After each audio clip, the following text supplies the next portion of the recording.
Hello दोस्तों, नमस्कार। आपका हमारे चैनल अजय हिंदू शिक्षा में स्वागत है। जैसा कि हमने कहा था कि हम तीसरे पार्ट में जो खंड खा है उसके क्वेश्चन आंसर देखेंगे।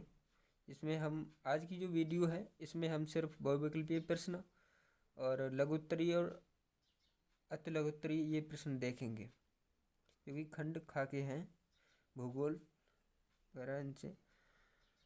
तो चलो वीडियो को स्टार्ट करते हैं। इसमें जो है 15वां जो क्वेश्चन है, निम्न में से कौन सी एक रेशेदार फसल है।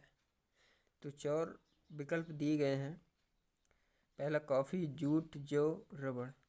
तो रेशेदार वो फसल है वो है जूट। इसमें जो खा है वो ठीक होगा। उसके बाद 16वां क्वेश्चन है, निम्न राज्यों में से किसमें काली मिट्टी पाई जाती है। तो 4 विकल्प दिए गए हैं, गुजरात, बिहार, राजस्थान, झारखंड। तो पता होगा आपको इसमें जो चारों में से पहला ठीक है, गुजरात। काली मिट्टी गुजरात में पाई जाती है। इनमें से कौन सी रबी की फसल है, पता होगा। इसमें भी 4 विकल्प दिए गए हैं, धान, दालें, कपास, मोटे अनाज। तो इसमें खा नंबर ठीक होगा। उसके बाद है 18वां क्वेश्चन, झरिया प्रसिद्ध है, पता होगा झरिया। इसमें भी 4 विकल्प दिए हैं, लोहे के लिए, तांबे के लिए, कोयले के लिए, बॉक्साइट के लिए। तो इसमें ठीक होगा, वह होगा कोयले के लिए। 19वां क्वेश्चन है, निम्न में से कौन सा बंदरगाह देश में पूर्वी तट पर है। तो जो पूर्वी तट पर बंदरगाह है वह है विशाखापट्टनम। उसके बाद 20वां क्वेश्चन है, देशों के तीव्र एकीकरण की प्रक्रिया कहलाती है। अब इसमें भी 4 ऑप्शन दिए गए हैं, उदारीकरण, वैश्वीकरण, शहरीकरण। इनमें से कोई भी नहीं। तो ये तो सबको पता होगा, ये खा होगा वैश्वीकरण। वैश्वीकरण ये क्वेश्चन भी आता है कि वैश्वीकरण से क्या समझते हैं या वैश्वीकरण क्या है।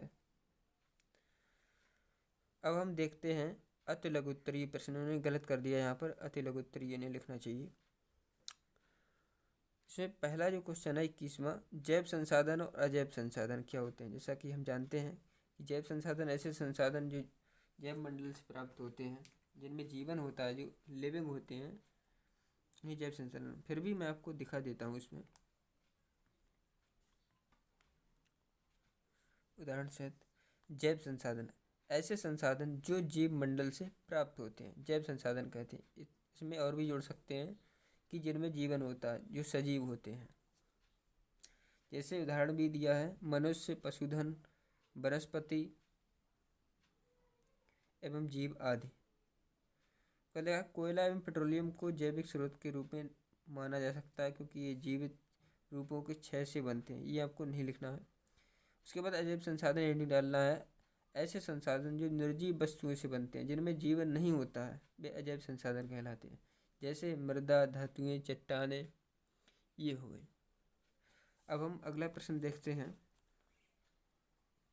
अगला प्रश्न है कि औसत आय से आप क्या समझते हैं। जैसा कि हम जानते हैं कि औसत आय को हम प्रति व्यक्ति आय भी कहते हैं। ये 2 नंबर में क्वेश्चन पूछे जाते हैं, तो लघुत्तरीय प्रश्न। तो हम आपको दिखाते हैं इस पर तक।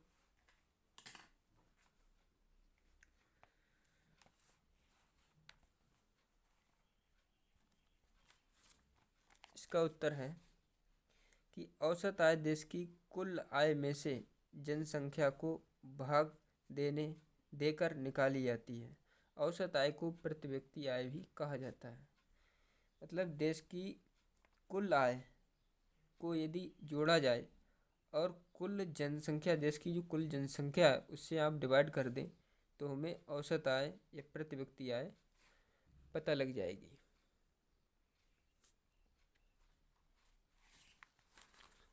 जैसा कि इसमें दिया गया है, पुनः पढ़ देता हूँ कि औसत आय देश की कुल आय में से जनसंख्या को भाग देकर निकाली जाती है, और औसत आय को प्रति व्यक्ति आय भी कहा जाता है। तो अगले प्रश्न की ओर चलते हैं। अगला प्रश्न है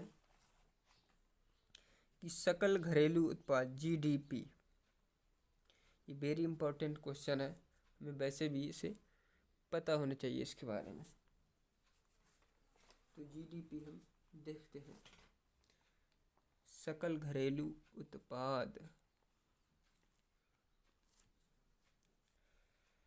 इसमें लिखा है, इंपॉर्टेंट क्वेश्चन है, सकल घरेलू उत्पाद से क्या तात्पर्य है। लिखना है कि एक अर्थव्यवस्था में एक लेखांकन वर्ष में प्रत्येक क्षेत्रक द्वारा, 3 क्षेत्रक होते हैं, प्राथमिक क्षेत्रक, द्वितीय क्षेत्रक, तृतीय क्षेत्रक। तो एक अर्थव्यवस्था में एक लेखांकन वर्ष में प्रत्येक क्षेत्रक द्वारा उत्पादित अंतिम वस्तुओं, जो अंतिम वस्तुएं होती हैं एवं सेवाओं के मूल्य के कुल जोड़ को, योग को सकल घरेलू उत्पाद जीडीपी कहा जाता है। अब अंतिम वस्तुएं से क्या मतलब है, तो ये एक आंकड़ा जो होता है, ये अंतिम वस्तुएं होती हैं, उनका मूल्य किया जाता है। और सेवाएं, अब सेवाएं क्या होंगी, जैसे बैंकिंग है, और ये और मतलब सेवाएं, ये कोई वस्तुएं थोड़ी ना बनाते, ये सिर्फ सेवाएं हमें देते हैं। तो इन्हीं के मूल्य को, अंतिम मूल्य उसी से आंकड़ा लग जाता है। तो आप चकित मत होइएगा, अंतिम वस्तुएं आप समझ गए होंगे। तो अगले प्रश्न की ओर चलते हैं।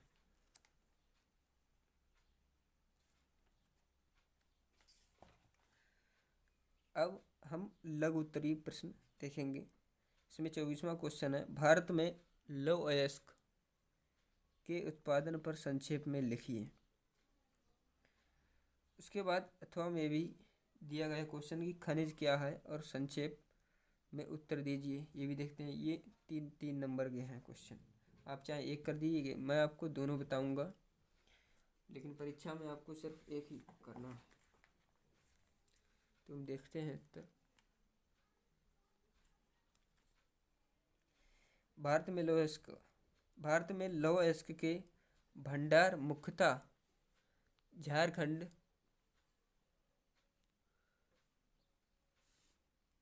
भारत में लौह अयस्क के भंडार मुख्यतः झारखंड व उड़ीसा राज्यों में पाए जाते हैं। लौह अयस्क का यह क्षेत्र विश्व का सबसे बड़ा क्षेत्र है।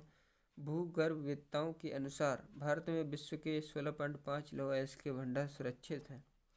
यहाँ लगभग 23 अरब टन लौह अयस्क के भंडार हैं। भारत में लौह अयस्क उत्पादन क्षेत्र का वितरण निम्नलिखित है।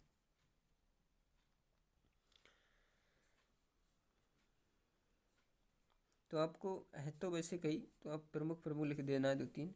उड़ीसा लिख देना है पहला, इसका लौह अयस्क उत्पादन में प्रथम स्थान है। ये मयूरभंज जिले के गुर महिमासनी, सुलेपात, बादाम पहाड़ आदि लोहे की प्रमुख खानें हैं। क्योंझर में नोयामुंडी, ये सिर्फ आपको यहीं तक लिखना है, यहीं तक, ठीक है। उसके बाद आपको छत्तीसगढ़ लिख देना है, इसका लौह अयस्क उत्पादन में दूसरा स्थान है। यहाँ से कुल लौह अयस्क का उत्पादन 25% प्राप्त होता है। आपको फिर बैलीडला बस्तर यहाँ की प्रमुख खान है। दुर्ग के रजहरा, पहाड़ी, बस्तर, रायगढ़, आप सिर्फ यहीं तक लिख दीजिएगा, पर्याप्त है। उसके बाद आप लिख देंगे झारखंड, ये भी मेन है। एक कुल लौह अयस्क का 16% भाग उत्पादित करता है। इस राज्य की लौह अयस्क खानें उड़ीसा लौह पेटी में से जुड़ी हैं। यहाँ शुंग भूमि से प्रचुर मात्रा में लौह अयस्क निकाला जाता है।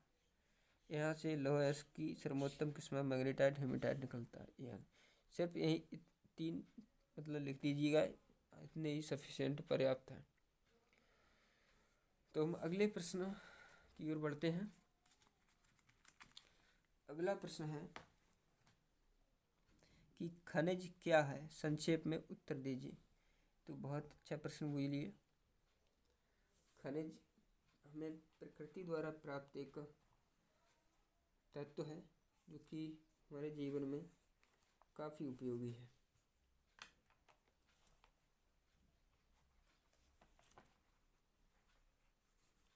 ये जो क्वेश्चन है वेरी इम्पोर्टेंट है।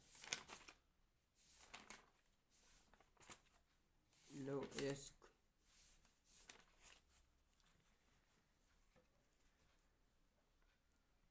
दिखा रहे हैं। खनिज क्या है? जैसा कि हम सभी जानते हैं, खनिज उन प्राकृतिक साधनों को कहते हैं जो शैलों से प्राप्त होते हैं। भू वैज्ञानिकों के अनुसार खनिज एक प्राकृतिक रूप से विद्यमान समरूप तत्व है जिसकी एक निश्चित आंतरिक संरचना है। खनिज प्रकृति में अनेक रूपों में पाए जाते हैं जिसमें कठोर, ठोस, नरम, चूना तक शामिल है। सही बात है, खनिज हमें कई रूपों में प्राप्त होता है और ये हमारे जीवन में बहुत महत्वपूर्ण। जिस देश में खनिज अधिक होगा वह देश अधिक प्रगति करेगा। ये किसी भी देश की प्रगति में महत्वपूर्ण स्थान रखता है। अगला प्रश्न है कि वेरी इंपॉर्टेंट है कि पहाड़ी क्षेत्र में को दिखाई दे रहा होगा, पहाड़ी क्षेत्र में मृदा अपरदन को किस प्रकार रोका जा सकता है? तो मृदा अपरदन के रोकने के उपाय निम्नलिखित हैं, लेकिन प्रमुख मैं आपको बताऊंगा। इसमें अथवा में दिया गया है कि पर्यावरण में गिरावट से आप क्या समझते हैं। तो पहले आप ये देखते हैं क्वेश्चन, ये भी 3 नंबर का है।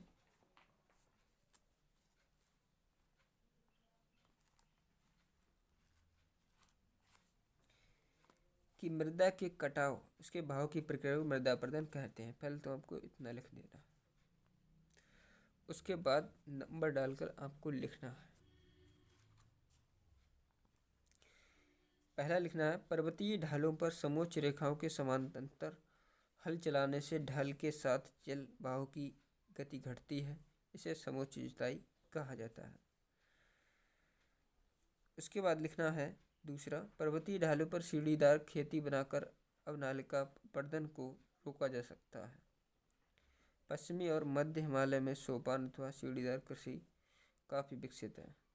ये आपको बड़े आंसर लग रहे होंगे, मैंने शॉर्ट में भी आपको बता लिखे हैं। ये भी आप लिख सकते हैं कि पेड़ लगाकर आप कर सकते हैं, सीढ़ीदार खेती मतलब करके कर सकते हैं, हल से अच्छी जुताई से। ये भी आप पॉइंट बनाकर लिख सकते हैं अपनी भाषा में, इसे याद करने में दिक्कत नहीं होगी और आपका उत्तर भी पूर्ण हो जाएगा। फिर भी मैं पढ़कर सुना देता हूँ, लिख दीजिएगा इसमें। पर्वतीय क्षेत्रों में पट्टी कृषि के द्वारा मृदा अपरदन को रोका जा सकता है, ये भी इम्पोर्टेंट है, लिख दीजिए। इसमें बड़े खेतों को पट्टी में बांटा जाता है, फसलों के बीच में घास की पट्टियाँ उगाई जाती हैं, ये पवनों द्वारा जनित बल को कमज़ोर करती हैं। ये चाहे आप लिखिएगा, मैंने जो ये बताई है ये आप लिख दिए, मैंने लिख भी दी है कि पेड़ लगाकर सीढ़ीदार खेती करके हल से अच्छी जुताई करके और जो पानी की समुचित व्यवस्था को उचित करके, तो इनके द्वारा उचित मेड़ीबंदी करके कई हो सकते हैं इसके उपाय। तो अगला प्रश्न हम देखते हैं, क्योंकि है पर्यावरण में गिरावट से आप क्या समझते हैं। तो ये तो सभी बच्चे जानते होंगे कि पर्यावरण में गिरावट से, यदि पर्यावरण में गिरावट हो जाएगी तो हमारा जीवन असंभव हो जाएगा, कठिन हो जाएगा। जैसा कि पर्यावरण प्रदूषित हो रहा है, आजकल के जो आधुनिक यंत्र वगैरह हैं, जो वैज्ञानिक युग में पर्यावरण बहुत प्रदूषित हो रहा है, इसी के ऊपर आपको लिखना है। अपनी तरफ से हम लिख सकते हैं, इसलिए मैंने इस पर उत्तर लिखने की नहीं सोची। आप लिख सकते हैं उसे बनाकर। हर प्रश्न लिखेंगे तो वीडियो लंबा हो जाएगा, आप खुद लिख सकते हैं। तो आगे के जो प्रश्न है विस्तृत स्तरीय प्रश्न और मानचित्र संबंधी प्रश्न हम अगले वीडियो में देखेंगे, क्योंकि वीडियो लंबा हो जाएगा तो दिक्कत आती है। तो आई होप आपको वीडियो पसंद आया होगा। मिलते हैं अगले वीडियो में। Thanks for watching this video.